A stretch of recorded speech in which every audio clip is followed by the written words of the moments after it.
at start time, so I'm going to go ahead and get kicked off. I know we still have people rolling in, but for the sake of expediency, we'll get going.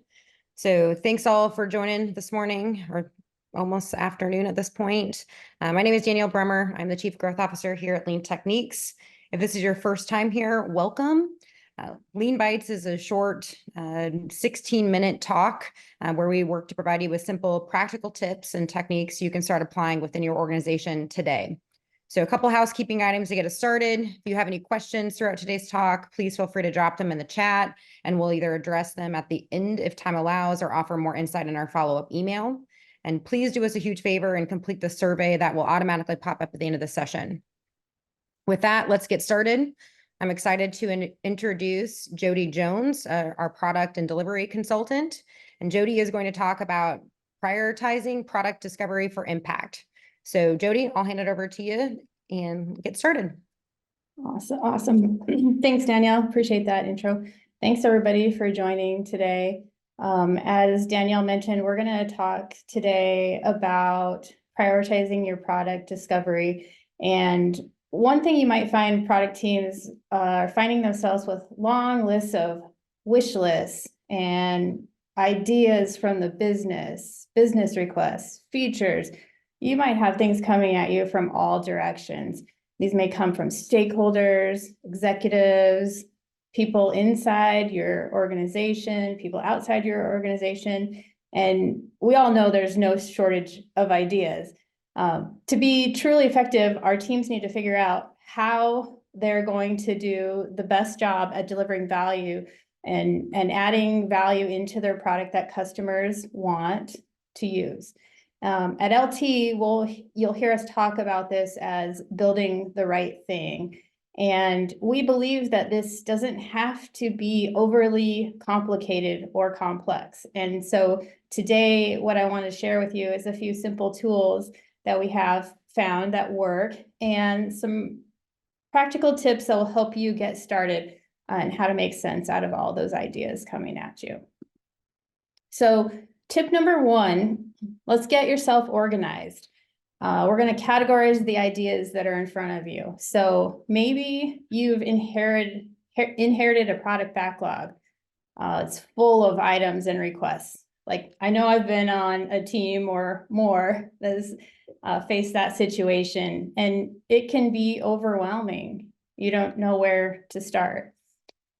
Maybe you feel like you are so busy just executing on a roadmap of features. You're delivering feature after feature. And how do you make time for discovery? And then how do you know the things you're working on are the right things to build? One thing that I've found useful is to plot those ideas. Once you have them, like gather them up, take your list, and then plot them out on a matrix similar to this to help you get organized. What we have here is a matrix that maybe you've seen this one before. On the left, there's an axis for the perceived value that item will have on helping you achieve your product goals. And we're gonna rate those things from low to high. And across the bottom, we have an axis for evidence. And this also goes from low to high. So what I mean by evidence is, what evidence do you have that the idea you're looking at will add value to your product? So that's sort of the layout of the matrix. The top right quadrant, things that have high value and high evidence, those are items that you can prioritize for delivery. So those ideas, they're well vetted out and they have the evidence to support them. So you can just prioritize those ideas. Ideas that fall in the top left, these are ideas where you're going to spend your time working on discovery. And this is where you're going to collect evidence that'll help you mitigate like the 4 big product risks. You know, maybe you've heard like Marty Kagan talk about those often, like value, viability, usability, feasibility. Things that land in this quadrant up here, those ideas are the ones you're going to want to mitigate those risks through your discovery efforts.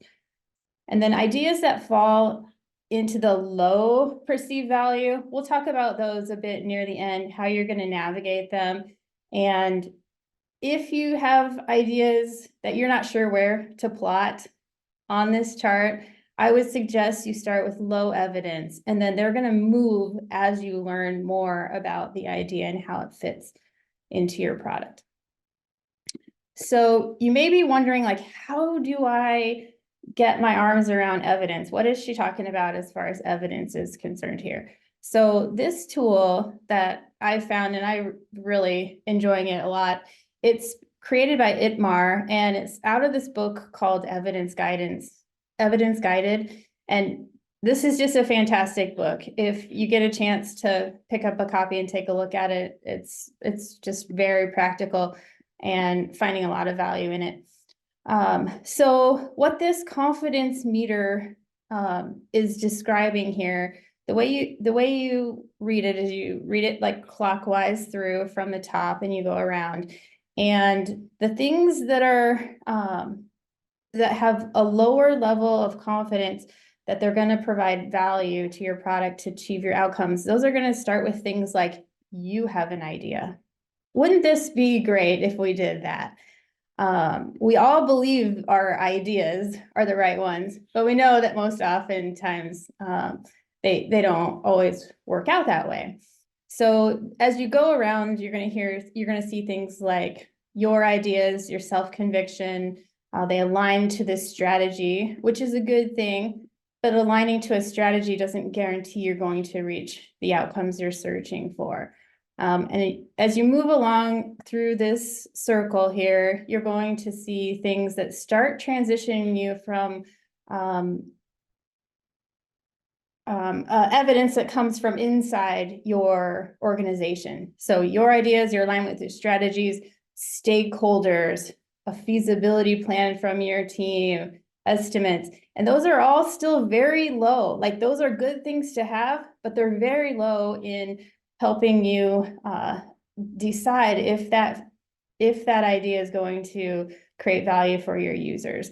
And then as you get to the bottom of the curve and you start coming up, you're going to see that these are tactics and these are ways to collect evidence and confidence in your ideas that are coming from outside your organization. So these are going to be things like surveys, competitor analysis, data points from your customers, UX research.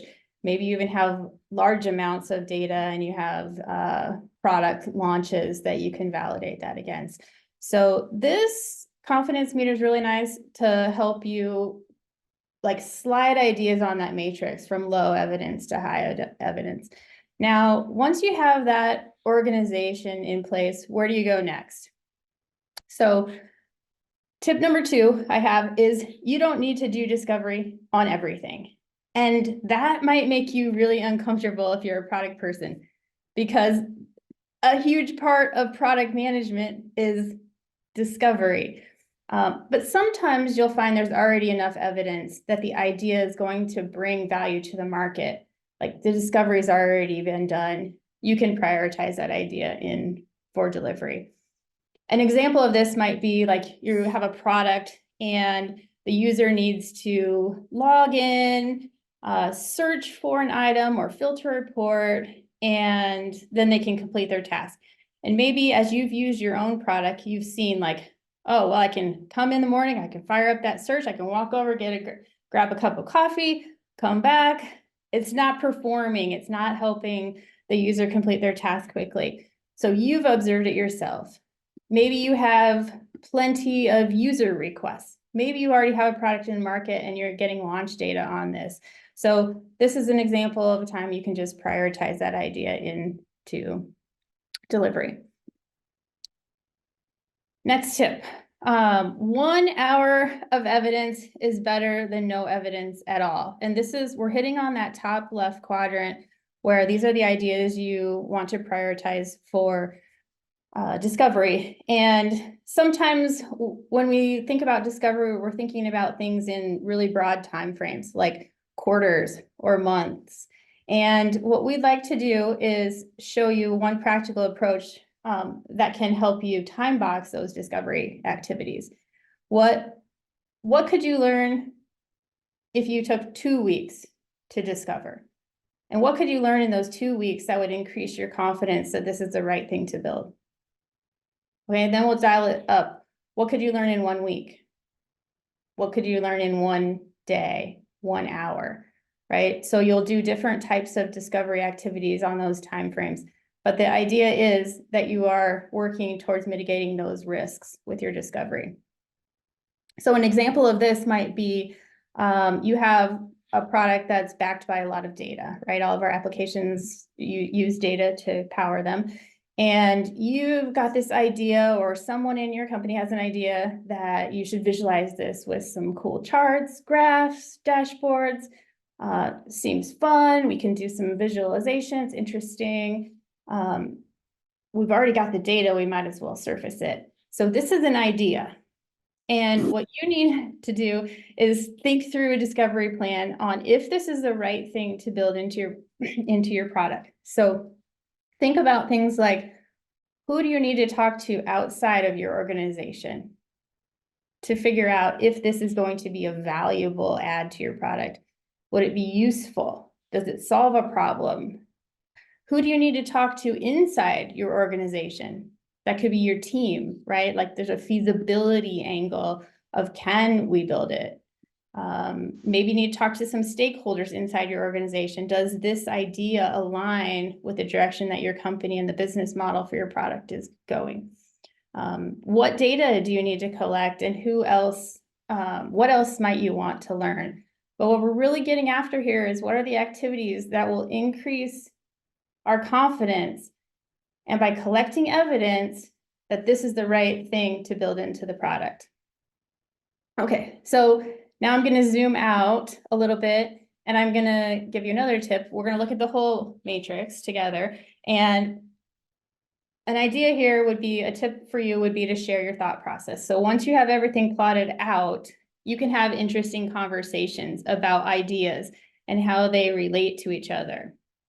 So if you can share this with your product team, your leadership team, they'll be very, very appreciative of seeing how you're thinking through things and how you're making decisions for your product.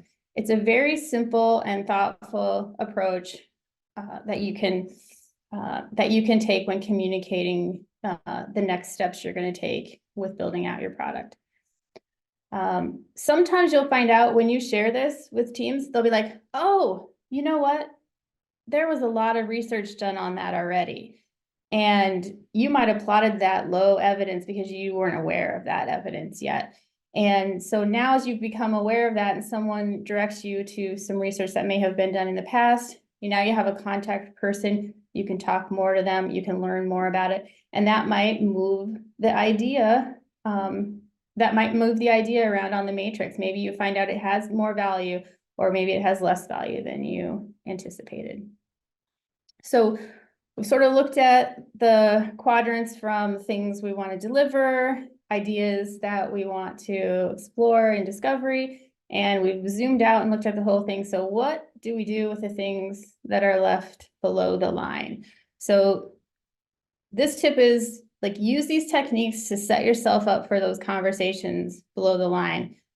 Without a doubt, you are going to find yourself facing the time where you have to have a conversation with someone whose idea is below the line. And you simply cannot say, idea discarded, idea in the trash, right? Like, that's some frameworks will tell you to do that. But you're going to need to have a conversation, even if you don't want to, because it will be a difficult conversation. People are going to be really attached to their own idea. We all are attached to our ideas. So when you're communicating that your evidence is suggesting this is not the right thing to add into your product right now. One example that I've come across is, there's a idea to build out a feature that we thought we needed because the competitor had it. And we made some assumptions about the value that it was providing to the customers. But we had a lot of executive buy-in, leadership buy-in, And the idea, it ended up that the evidence was low, but the value was perceived to be high. So after some discovery, which required user interviews, usage of the feature, value conversations relative to other investments, we collected all of that information. And now we were in a good position to have a conversation. It wasn't the right thing to build into the product based on the evidence that we were able to pull together. And this ended up actually building a lot of trust with that stakeholder, because they knew why we were making the decision. They knew we were making reasonable investments into the product, and it ended up building a lot of trust there. So I think it's time to wrap up. And I just wanted to thank you all for your time today and listening. I hope some of these tools and these tips were helpful for you in learning how to build the right thing. If you give them a try, I would love to hear how it goes for you. Two more things. You can connect with us on LinkedIn. I've got my my LinkedIn contact information up there. And you can also connect with Lean Techniques. You're going to hear more about our approach to partnering with organizations. We've got a couple of blog posts coming out. We have a series on project to product mindset that you might be interested in to take a look at. And then also just encouraging you to, if you're finding these short talks helpful, sign up for our next Lean Bites. We'll have Tim Gifford talking next month about DORA metrics. So appreciate your time. Fill out the survey when it comes through, and I will do my best to answer any questions or address any feedback that we get. And that wraps it up. Thank you all once again. Appreciate your time. Yeah, thanks, Jodi. Thanks, Jodi. Thanks, Jodi. Awesome. Yep. Thanks, everybody.